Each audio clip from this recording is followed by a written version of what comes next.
ആമീൻ. വായിച്ചാട്ടെ. അപ്പോസ്തല പ്രവൃത്തി 9-ാമത്തെ 17-18 വാക്യം. അങ്ങനെ അനനിയാസ് സാവീടിൽ ചെന്ന് അവന്റെ മേൽ കൈവച്ചു.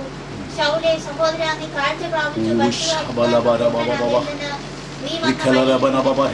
യേശു എന്ന കർത്താവ് എന്നെ അയച്ചിരിക്കുന്നു എന്ന് പറഞ്ഞു. ഉടനെ അവന്റെ കണ്ണിൽ നിന്ന് ചെതുമ്പൽ പോലെ വീണു. കാഴ്ച ലഭിച്ച് അവൻ എഴുന്നേറ്റ് സ്നാനം ഏൽക്കുകയും ആഹാരം കൈകൊണ്ട് ബലം പ്രാപിക്കുകയും ചെയ്തു. ഉടനെ അവൻ എഴുന്നേറ്റ്. കഴിഞ്ഞ നാളുകളിൽ കാഴ്ചയില്ലാത്ത സമയങ്ങളിൽ എൻ്റെ യേശു ആരെന്ന് എനിക്ക് അറിയുവാൻ അവൻ അറിയാത്തതായ സമയങ്ങളിൽ, അല്ലെങ്കിൽ ഹല്ലേലൂയ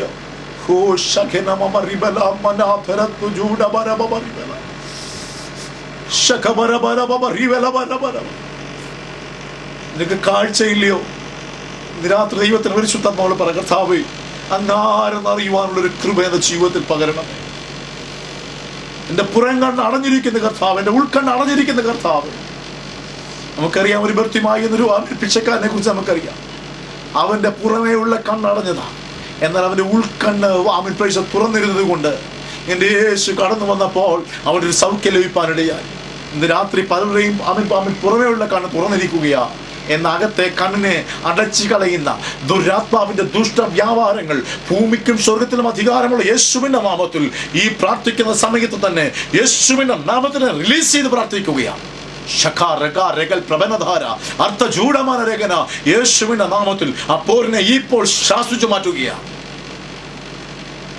പാരമ്പര്യമാകുന്ന ശാപം, പാരമ്പര്യം ഒരു കെട്ടാ കേട്ടോ. Hallelujah, hallelujah. ഇന്ന് രാത്രി ആ പാരമ്പര്യത്തിന്റെ ആ കെട്ടിനെ യേശുവിന്റെ നാമത്തിൽ അഴിച്ചു മാറ്റുകയാണ്. വചനം പറയുന്നത് അഴിക്കാനുള്ള അധികാരമുണ്ട്. ഭൂമിയിൽ അഴിക്കപ്പെടുന്നൊക്കെയും സ്വർഗത്തിൽ അഴിയപ്പെടും. Price the Lord. ഭൂമിയിൽ കെട്ടുന്നത് സ്വർഗത്തിൽ കെട്ടപ്പെടും. ദൈവിക അഭിഷക്തന്മാർക്കുള്ള ഒരു പ്രത്യേകതയാണത്. ഇന്ന് രാത്രികാലം യേശുവിന്റെ നാമത്തിൽ ആ പ്രൈസ് ദി ലോർഡ് അടച്ചു വെച്ചിരിക്കുന്ന അകങ്കടിനെ പിതാവിന്റെ പുത്രൻ പരിശുദ്ധാത്മാവിന്റെ നാമത്തിൽ ഞാൻ തുറന്നു വിടുകയാ. വചനത്തിന്റെ മർമ്മം യേശുവിൻ നാമത്തിൽ ഉള്ളിലേക്ക് കയറുവാൻ തടസ്സമായി വ്യാപരിക്കുന്ന പോരിനെ യേശുവിൻ നാമത്തിൽ തകർത്തു മാറ്റുകയാണ്. Thank you Jesus, thank you Jesus.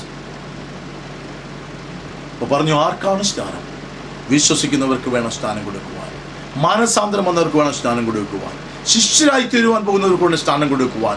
ക്രിസ്തുവിൽ ഒന്നായി തീരുവാൻ ആഗ്രഹിക്കുന്നവർക്ക് വേണം സ്ഥാനം കൊടുക്കുവാൻ. നാലാമതായി പറയുന്നു അപ്പോസ്തല പ്രവൃത്തി 8-ാം അധ്യായം അതിന്റെ 26-ാമത്തെ വാക്യത്തിലേക്ക് കടന്നു വരാം. അപ്പോസ്തല പ്രവൃത്തി 8-ാം അധ്യായം അതിന്റെ 26-ാമത്തെ വാക്യം. അനന്തരം കർത്താവിന്റെ ദൂതൻ ഫിലിപ്പോസിനോട്, നീ എഴുന്നേറ്റ് തെക്കോട്ട് യെരൂശലേമിൽ നിന്ന് ഗസയ്ക്കുള്ള നിർജ്ജനമായ വഴിയിലേക്ക് പോകുക എന്ന് പറഞ്ഞു. അവൻ പുറപ്പെട്ടു ചെന്നപ്പോൾ പന്നക്ക എന്ന എത്യോപ്യ രാജ്ഞിയുടെ ഒരു ഷണ്ഡനും മഹാനും അവളുടെ സകല ഭണ്ഡാരത്തിനും മേൽവിചാരനുമായ ഒരു എത്യോപ്യനെ കണ്ടു. അവൻ യെരൂശലേമിൽ നമസ്കരിക്കുവാൻ വന്നിട്ട് മടങ്ങി പോകുമ്പോൾ തേരിലിരുന്ന് യെശയ്യാ പ്രവാചകന്റെ പുസ്തകം വായിക്കുകയായിരുന്നു. ആത്മാവ് ഫിലിപ്പോസിനോട്, നീ അടുത്തിയെന്ന് തേരിനോട് ചേർന്ന് നടക്കുക എന്ന് പറഞ്ഞു. ഫിലിപ്പോസ് ഓടി ചെല്ലുമ്പോൾ യെശയ്യാ പ്രവാചക പുസ്തകം വായിക്കുന്നത് കേട്ടു. നീ വായിക്കുന്നത് ഗ്രഹിക്കുന്നുവോ എന്ന് ചോദിച്ചതിന് ഒരുത്തൻ പൊരുൾ തിരിച്ചു തരാതിരുന്നാൽ എങ്ങനെ ഗ്രഹിക്കുമെന്ന് അവൻ പറഞ്ഞു.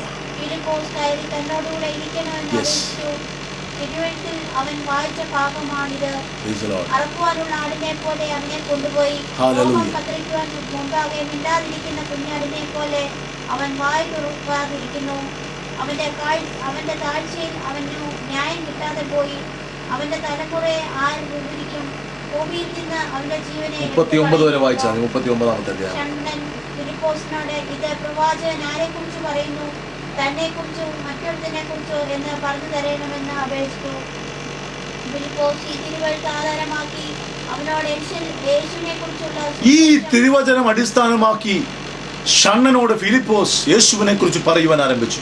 ഇനി വായിച്ചാൽ, അവർ ഇങ്ങനെ വഴി പോകുമ്പോൾ വെള്ളം കൊണ്ടൊരു സ്ഥലം എത്തിയപ്പോൾ ഇതാ വെള്ളം, ഞാൻ സ്നാനപ്പെടുവാൻ എന്താണ് തടസ്സമെന്ന് ഫിലിപ്പോസിനോട് ചോദിക്കുകയാണ്. അപ്പോ യേശുവിനെ കുറിച്ച് പറഞ്ഞു തുടങ്ങിയതേ ഉള്ളൂ കേട്ടോ. അതുവരെയും ഞാൻ ഒരു കാര്യം പറയട്ടെ, വളരെ വ്യക്തമായി ദൈവാലോചന ഇന്ന് രാത്രിക്കാലം ദൈവവചനം കേൾക്കട്ടെ. ഹല്ലേലൂയ. അതുവരെയും ഷണ്ഡന്റെ കയ്യിൽ വചനം ഇല്ലാഞ്ഞിട്ടല്ല ഇത് വെളിപ്പെടാഞ്ഞത്. ഹല്ലേലൂയ.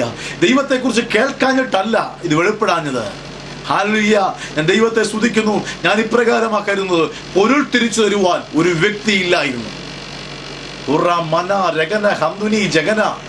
ആമീൻ. അപ്രകാരം ഷണ്ണൻ മരിച്ചിരുന്നുവെങ്കിൽ ഒരു സമയമില്ല പ്രൈസലോട് അവൻ സ്നാനമേൽക്കാതെ ഫിലിപ്പോസിനെ കണ്ണുമുട്ടാതെ അവൻ മരിച്ചിരുന്നുവെങ്കിൽ ഞാൻ വിശ്വസിക്കുന്നു അവൻ സ്വർഗരാജ്യത്തിന് അവകാശിയായി മാറിയേനെ.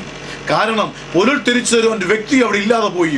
ദൈവത്തിന്റെ പരിശുദ്ധാത്മാവ് ഇടപെടുവാൻ സാഹചര്യങ്ങളില്ലാതെ പോയി. എന്നാൽ ഇന്ന് രാത്രികാലം എന്നെ കേൾക്കുന്ന ദൈവത്തിന്റെ പൈതലേ, ഇത് കേട്ടിട്ടും കേൾക്കാത്തവനെ പോലെ, കണ്ടിട്ടും കാണാത്തവനെ പോലെ മാറി നിൽക്കുന്ന ദൈവത്തിന്റെ പൈതലേ, നിന്നോട് ദൈവത്തിന്റെ ആലോചന അറിയിക്കട്ടെ. ഇനി ഒരു അവസരം നിനക്ക് ലഭിച്ചില്ല എങ്കിൽ, യേശുവിനെ കുറിച്ച് കേൾക്കുവാൻ അവസരം നിനക്ക് ലഭിച്ചില്ല എങ്കിൽ, ഒരുപക്ഷെ എന്റെ യേശുവിന്റെ ആമീൻ വരവ് ഈ പറയുന്ന നിമിഷത്തിലാണെങ്കിൽ, നിന്റെ മരണം അടുത്ത നിമിഷത്തിലാണെങ്കിൽ, ഒരുപക്ഷെ നിനക്ക് സ്നാനപ്പെടുവാനുള്ള സാഹചര്യം ലഭിക്കത്തില്ല. അതുകൊണ്ട് ഇന്ന് പകൽക്കാലം ഞാൻ പറയട്ടെ, ആമീൻ, നിനക്ക് വലിയ വലിയ ആഡംബരപൂർവമായ ജീവിതം ഉണ്ടായിരിക്കാം. എന്നാൽ യേശുവില്ല എങ്കിൽ, യേശുവിന്റെ സ്നാനം നീ ഏറ്റെടുത്തിട്ടില്ല എങ്കിൽ, നിന്റെ ജീവിതം ഒരു വലിയ സീറോയായി തീരുമെന്ന് ദൈവത്തിന്റെ ആത്മാവാലോചന അറിയിക്കുകയാണ്. ആർക്കാ സ്നാനം? താപ്പോട്ട് വായിക്കുമ്പോൾ വായിച്ച് കേൾക്കാം. താപ്പോട്ട് നിങ്ങൾ വായിച്ചാൽ മതി. വായിക്കുമ്പോൾ മനസ്സിലാകുന്ന ഒരു സംഗതിയുണ്ട്. ആർക്കാണ് സ്നാനമെന്ന്? 18-ാം 8-ാം അധ്യായം 26-ാം അധ്യായം 26-ന്റെ 8-ാം അധ്യായം 26 മുതൽ 30 വാക്യം 39 വരെ വായിക്കുമ്പോൾ കേൾക്കുന്ന സംഗതി, സുവിശേഷം കേൾക്കുവാൻ പറ്റുന്നവർ വേണം സ്നാനപ്പെടുവാൻ. Praise the Lord, praise the Lord. വചനം വായിച്ചവർ വേണം സ്നാനപ്പെടണം എന്നല്ല എഴുതിയിരിക്കുന്നത്. അവൻ വായിച്ചുകൊണ്ടിരിക്കുകയായിരുന്നു, തേരിൽ വായിച്ചുകൊണ്ടിരിക്കുകയായിരുന്നു. ഷണ്ണനെ കുറിച്ച് അവൻ പഠിക്കുമ്പോൾ ഇപ്രകാരം മനസ്സിലാക്കും. എത്യോപ്യ രാജ്ഞിയുടെ ഷണ്ണൻ എന്ന് പറയുമ്പോൾ, ഒന്ന്, അവൻ വളരെ ധനവാനായ വ്യക്തി എന്നറിയുവാൻ സാധിക്കും. 2, വളരെ അധികാരത്തിന്റെ കീഴിലുള്ള വ്യക്തി എന്നറിയുവാൻ സാധിക്കും. അവനൊരു കൽപ്പന പുറപ്പെടുവിച്ചാൽ അത് പുറപ്പെടുവിച്ചതാണ്. രാജ്ഞിക്കുള്ളതായ അതേ പദവി പലപ്പോഴും ഷണ്ണന് കൈമാറാറുണ്ട്. കാരണം ഷണ്ണൻ രാജ്ഞിയുടേതായ എല്ലാ കാര്യങ്ങളും, എത്യോപ്യ രാജ്ഞിയുടെ സകലവിധമായ അഡ്മിനിസ്ട്രേഷൻ്റെതായ കാര്യങ്ങളും ഏൽപ്പിച്ചിരിക്കുന്ന ഒരു വ്യക്തി എത്ര ഷണ്ണൻ. അതുകൊണ്ട് തന്നെ ഇത്രയും അധികാരവും ശക്തിയും ഉണ്ടിലുണ്ടെങ്കിലും ദൈവിക വചനമാകുന്ന സ്നാനത്തെക്കുറിച്ച് അവന്റെ ഉള്ളിൽ ക്രിയ ചെയ്തത് ദൈവദാസനാകുന്ന ഫിലിപ്പോസ് അവന്റെ അടുക്കൽ വന്ന യേശുവിനെ കുറിച്ച് മർമ്മം വെളിപ്പെടുത്തിയപ്പോഴാണ്.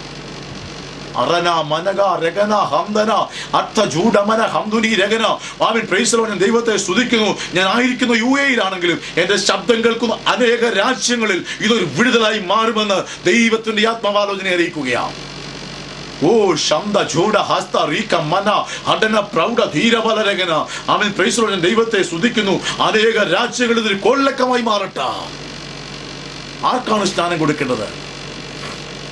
വചനം വളരെ വ്യക്തമായി പറയുന്നു. Price the Lord. ദൈവവചനം കേൾക്കുവാൻ കഴിയുന്നവർക്ക്, പൊരുൾ തിരിച്ചു കൊടുത്താൽ ഉള്ളിൽ മനസ്സിലാകുന്നവർക്ക്, ഒരു ശിശുവിനെ കൊണ്ടെടുത്ത് എന്നിട്ട് അവനോട് പറ, അവൻ മനസ്സിലാക്കി ഞാൻ ഈ യേശുവിനെ സ്വന്തം രക്ഷിതാവായി അംഗീകരിക്കുന്നതിന്റെ വായിൽ കൊണ്ട് വിളിച്ചു പറയുമ്പോൾ പ്രൈസ് ദി ലോർഡ് പറയുവാൻ അവന് കഴിയുമെങ്കിൽ, നിശ്ചയമായി ഒരു നിമിഷം താമസിക്കരുത്. അടുത്തത് അവൻ മാനസാന്തരം വരുന്നുവെങ്കിൽ അവനെ സ്നാനപ്പെടുത്താൻ നിനക്ക് അധികാരമുണ്ട്. അല്ലാത്ത പക്ഷം പാവം പിടിച്ച കൊച്ചു കുഞ്ഞുങ്ങളെ സ്ഥാനപ്പെടുത്തിയ പ്രിയ പുരോഹിത, ഹല്ലേലൂയ, അവന്റെ പ്രിയ ദൈവ പൈതലേ, നീ ന്യായാസനത്തിന് മുൻപിൽ ഒരിക്കൽ കണക്ക് ബോധിപ്പിക്കേണ്ടതായി വരുമെന്ന് ദൈവവചനം അതിശക്തമായി വിളിച്ചു പറയുകയാ. നിങ്ങൾ എന്നോട് വിദ്വേഷിച്ചിട്ട് കാര്യമില്ല. ദൈവത്തിന്റെ പരിശുദ്ധാത്മാവ് ഇന്ന് രാത്രികാലം ഊവ് എന്നും ഇല്ല ഇല്ല എന്നും വളരെ വ്യക്തമായി സംസാരിക്കുകയാണ്. ശാപം വരുത്തി വെക്കരുത്. വചനത്തിനകത്ത് പറഞ്ഞിരിക്കുന്ന അല്ലാത്തൊന്നും ഞാൻ വിളിച്ചു പറഞ്ഞിട്ടില്ല. ഇന്ന് രാത്രി എന്നോട് ക്ഷമിക്കണം. ദൈവത്തിന്റെ പരിശുദ്ധാത്മാവ് നിന്നെ രൂപാന്തരപ്പെടുത്താൻ പോകുകയാ, നിന്നെ രൂപാന്തരപ്പെടുത്താൻ പോകുകയാ, നിന്നെ രൂപാന്തരപ്പെടുത്തു പോകാൻ പോകുകയാ.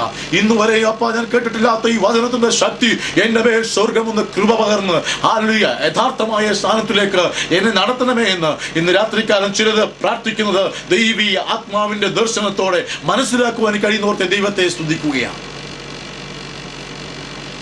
Praise God. ദൈവത്തെ സ്തുതിക്കുന്നു. ഞാൻ ദൈവത്തെ സ്തുതിക്കുകയാണ്. അപ്പോസ്തലർ പ്രവൃത്തി 18-ാം അധ്യായത്തിലേക്ക് വീണ്ടും കടന്നു വരാം. അതിന് 8 മുതൽ 9 വരെയുള്ള വാക്യങ്ങൾ, 8ഉം 9ഉം വാക്യങ്ങൾ ശബ്ദമുയർത്തി വായിച്ചാട്ടെ.